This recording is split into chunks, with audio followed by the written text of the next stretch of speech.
আমাৰ বৰপেটাৰত সাৰ্বজনীন ৰঙালী বিহু সন্মিলনৰ যিটো এটা আমাৰ অসমবাসীলৈ এটা বিৰূপ প্ৰক্ৰিয়া যোৱাকালি আমি ফেচবুক পোষ্টত পাইছোঁ আৰু সেই পোষ্টটো পাই আচলতে আমি উদ্বিগ্নতা প্ৰকাশ কৰিছোঁ আৰু দুখ প্ৰকাশ কৰিছোঁ। কাৰণ আমাৰ এই বৰপেটাৰৰ ৪৮ বছৰে ভূপেন হাজৰিকা, খগেন মহন্ত আদিৰে পৰা বিভিন্ন পুৰোধা শিল্পীয়ে ইয়াতে গীত পৰিৱেশন অনুষ্ঠান পৰিৱেশন কৰি গৈছে, কিন্তু আজিলৈকে তেনেধৰণৰ বৰপেটাৰৰ কোনো আমাৰ ইয়াতে সন্মান লাভ হোৱা নাই। কিন্তু এইবাৰ এইটো অজানিতে কিয় এইটো হ'ল তাৰ বাবে আমি দুখ প্ৰকাশ কৰিছোঁ। আচলতে এই বৰপেটা ৰোডতেই ঐতিহাসিক অসম সাহিত্য সভাৰ পৰা, অসম নাট্য সন্মিলনৰ পৰা বিভিন্ন অসমৰ ডাঙৰ ডাঙৰ অনুষ্ঠানবিলাক ইয়াত চলি আহিছে, কিন্তু আজিলৈকে আমাৰ বৰপেটা ৰোডৰ কোনো ধৰণৰ আঙুলিয়াব পৰাকৈ কোনো ধৰণে আমাক অসমবাসীয়ে আমাক হেয় প্ৰতিপন্ন কৰিব পৰা নাই। কিন্তু সিদিনাখন এই বিহুৰ দিনাখন যোৱা 12 মে তাৰিখে যিখন আমাৰ সাৰ্বজনীন ৰঙালী বিহু সন্মিলনত আমি যিজন শিল্পীক গীত পৰিৱেশন কৰিবলৈ আমন্ত্ৰণ জনাইছিলোঁ, আমাৰ চুক্তিমৰ্মে তেওঁৰ লগত নিশা 10 বজাত তেওঁ আহি আমাৰ মঞ্চত উঠিব আৰু 12 বজাত আমাৰ মঞ্চৰ বিহু সন্মিলন অনুষ্ঠান শেষ কৰিব। কিন্তু দুখৰ বিষয়, তেওঁলোকে আমাৰ ইয়াত আহি পাইছে 10:45 তেওঁলোকে শিৱসাগৰৰ পৰা আহি পাইছে, কিন্তু তেওঁলোকে আমাক বাৰে বাৰে কৈ আছে আমি আহি পাইছোঁ, অলপ সময় আমাক জিৰণি ল'ব লাগিব, আমি বহুত দূৰ দূৰণিবতীয়া ৰাস্তাৰে আহিছোঁ। আমি তাৰ বাবেও তেওঁলোকক আমি ক'লোঁ আধা ঘণ্টা সময় আপোনালোকক দিম, আপোনালোকে আধা ঘণ্টা সময়ত গোটেইখিনি ইয়াতে আমাক সুকলমে আমাৰ প্ৰগ্ৰামখন চলাই দিয়ক। কিন্তু এইফালে 12 বজালৈকে তেওঁলোকে মঞ্চত উঠা নাই আৰু তেওঁলোকৰ যিটো ছাউণ্ড ছিষ্টেম অৰ্থাৎ যিটো শব্দযন্ত্ৰ যিটো তেওঁলোকে আনিছে, তেওঁলোকে সেইটো ব্যৱহাৰ কৰিব নোৱাৰিলে, বিভিন্ন বিজুতি ঘটি আছে। তেওঁলোকে ক'লে যে আমাৰ এইটোত আমি বিজুতি ঘটি আছে, আমি তাত কৰিব নোৱাৰিম, গতিকে আপোনালোকৰ যদি শব্দযন্ত্ৰটো আছে আপোনালোকৰ শব্দযন্ত্ৰটো আমাক ঠিক কৰি দিয়ক, আমি তাতে গীত পৰিৱেশন কৰিম। তাৰপিছত আমি আমাৰ শব্দযন্ত্ৰটো ঠিক কৰি দিলোঁ। দিয়াৰ পিছত আমাৰ যিখিনি দৰ্শক আচলতে 9টা বজাৰ পৰা 10 বা 11 বজালৈকে দৰ্শকে এটা বিহু চাম বুলি তেওঁলোকে আগ্ৰহেৰে বাট চাই থাকে, যাৰ ফলত 12 বজালৈকে যেতিয়ালৈকে আমাৰ শিল্পীজন মঞ্চত উঠা নাই বা গীত পৰিৱেশন কৰা নাই, একচুৱেলি আমাৰ দৰ্শক অতিষ্ঠ হোৱাটো স্বাভাৱিক।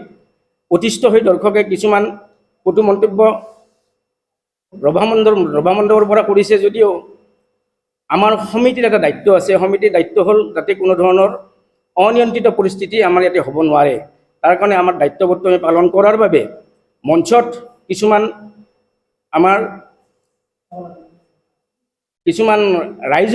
ৰাইজৰ পৰা মানুহ গৈ মঞ্চত কিছুমান মানুহে তাত ভিৰ কৰিছিলে, যাৰ ফলত আমাৰ সমিতিৰ 3-4জন ল'ৰাই সেই পৰিস্থিতি নিয়ন্ত্ৰণৰ বাবে আমাৰ মঞ্চৰ পৰা আঁতৰাই দিছে।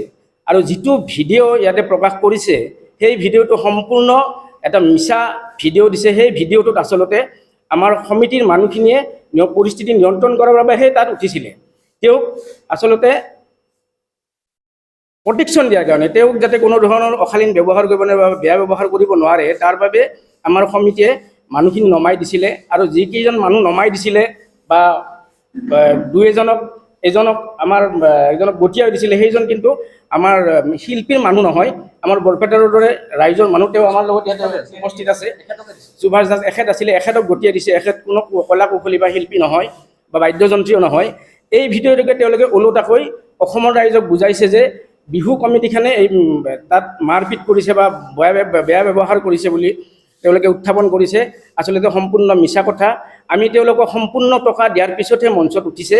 আমি সম্পূৰ্ণ তেওঁলোকক টকা বৰঙণিখিনি, আমি যিখিনি বৰঙণিত আমাৰ চুক্তিপত্ৰ হৈছিলে, চুক্তিমতে আমি পইচাখিনি তেওঁলোকক দিছিলোঁ। আৰু সিদিনাখন যিটো মৰ্যাদা দিব লাগে এগৰাকী শিল্পীয়ে, সেই শিল্পীগৰাকীয়ে ৰাইজক কোনো ধৰণৰ মৰ্যাদা দিয়া নাই আৰু আমাৰ সমিতিকো মৰ্যাদা দিয়া নাই। কাৰণ তেওঁলোকে আমি অহাৰ লগে লগে তেওঁলোকক কৈছিলোঁ যে আপোনালোকে এটা কাম কৰক, যদি আপোনালোকৰ শব্দযন্ত্ৰৰ বিজুতি ঘটি আছে আপোনালোকে ৰাইজক জনাওক, মঞ্চৰ পৰা ৰাইজক কওক যে আমাৰ এইটো বিজুতিৰ কাৰণে আমি অকণমান আমাৰ দেৰি হৈছে বুলি, তেতিয়াও ৰাইজ হয়তো শান্ত হ'লহেঁতেন। তেওঁলোকে সেইটোও নকৰিলে। বাৰে বাৰে কোৱাৰ পিছতে তেওঁলোকে সেইটো ক'বলৈ অপাৰগ আছিলে। আৰু তাৰপিছত এনেকুৱা বিহু সমিতিত ইমান ৰাতি 12 বজাৰ, আচলতে আমাৰ 12 তাৰিখে যদিও আছিলে, আমি 13 তাৰিখে সেই বিহুখন পাতিব লগা হৈছিল। 12 বজাৰ পিছত যেতিয়া মঞ্চত এগৰাকী শিল্পী, আমন্ত্ৰিত শিল্পী উঠে, তেতিয়া ৰাইজ অতিষ্ঠ হোৱাটো স্বাভাৱিক।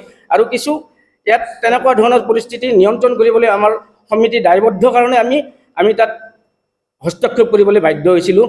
ভিডিঅ'টো সম্পূৰ্ণ মিছা ভিডিঅ' দিছে। সেই ভিডিঅ'টোত আচলতে আমাৰ সমিতিয়ে নিয়ন্ত্ৰণৰ বাবে তাত আছিলে, আচলতে তেওঁক অপদস্থ কৰাৰ কাৰণে নাছিলে। গতিয়াই দিয়া আমাৰ দৰ্শকৰ পৰা কিছু ল'ৰা, 2-4জন ল'ৰা গৈ মঞ্চত উঠিছিলে। মঞ্চত উঠাৰ পাছত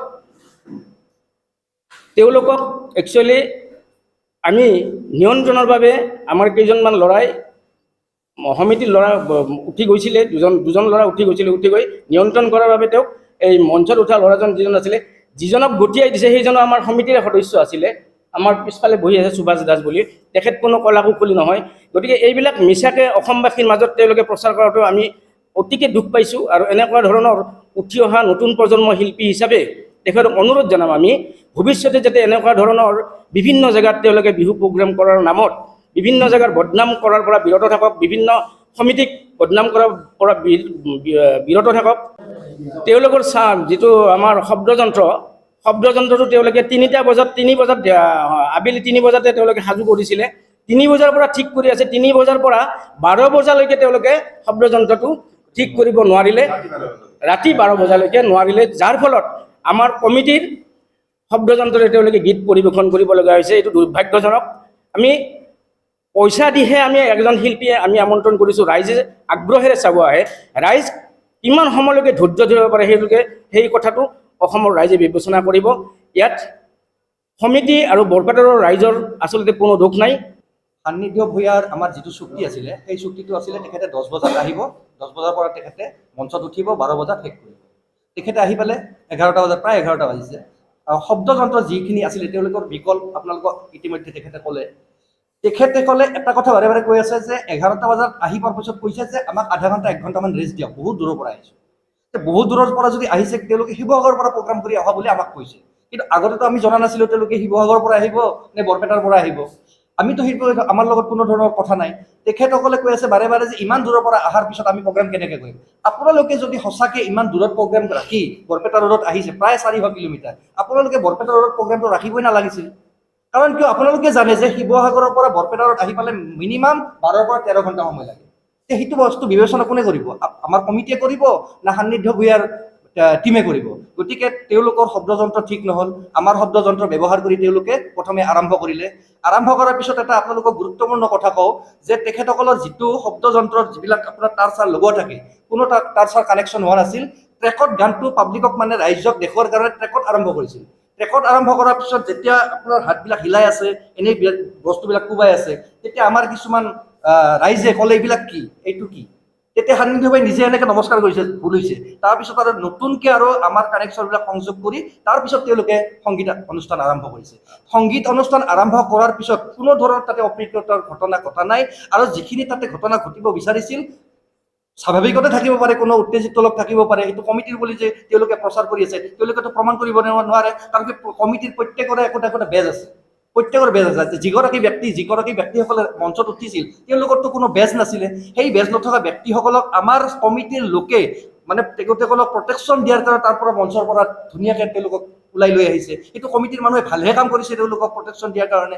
গতিকে এই ধৰণৰ সস্তীয়া কিছুমান জনপ্ৰিয়তা লাভৰ কাৰণে যদি এইবিলাক কথা কয়, নিশ্চিতভাৱে আমাৰ বৰপেটা ৰোডবাসী ৰাইজ হিচাপে আমাৰ দুখ লাগিব, আমাৰ বিহু কমিটি হিচাপে দুখ লাগিব। কাৰণ সাৰ্বজনীন ৰঙালী বিহুখন এতিয়া 48 বছৰৰ পৰা 2 বছৰ পিছত 50 বছৰ হ'বলৈ গৈ আছে। ইয়াত 48 বছৰ ধৰি যি ধুনীয়াকৈ আমাৰ অনুষ্ঠান হৈ আছে, আজিলৈকেতো কোনো শিল্পী ইয়াতে বেয়া পাই যোৱা নাই। ইয়াতে জুবিন গাৰ্গ আহি গৈছে 3বাৰ, পাপন আহি গৈছে 2বাৰ, তেনেকুৱাকৈ আচুৰ্য বৰপাত্ৰ যোৱা 3 বছৰ আগতে আহি গৈছে।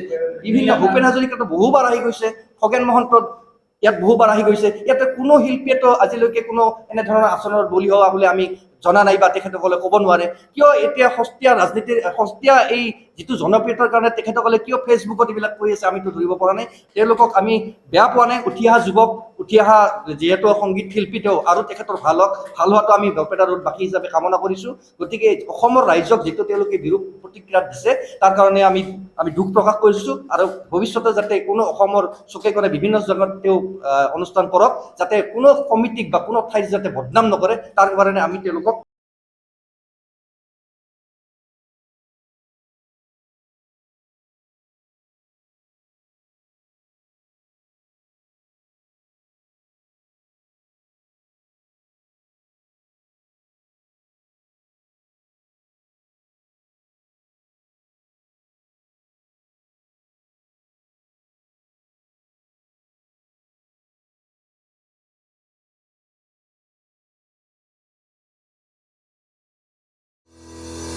ৰঙাপাৰাবাসীৰ বাবে সুখবৰ আপুনিও যদি দুচকীয়া বাহন ল'ব বিচাৰিছে তেন্তে এতিয়াৰে পৰা আৰু চিন্তাৰ কোনো প্ৰয়োজন নাই আপুনিও আহিব পাৰে ডিবিপি এছ'চিয়েটলৈ বাজাজ টু হুইলাৰ ডিলাৰ আমাৰ ঠিকনা ৱাৰ্ড নং 8 ঠাকুৰবাৰী ৰোড ডাকঘৰ ৰঙাপাৰা জিলা শোণিতপুৰ অসম আমাৰ যোগাযোগৰ নম্বৰ 9435707133 9707967285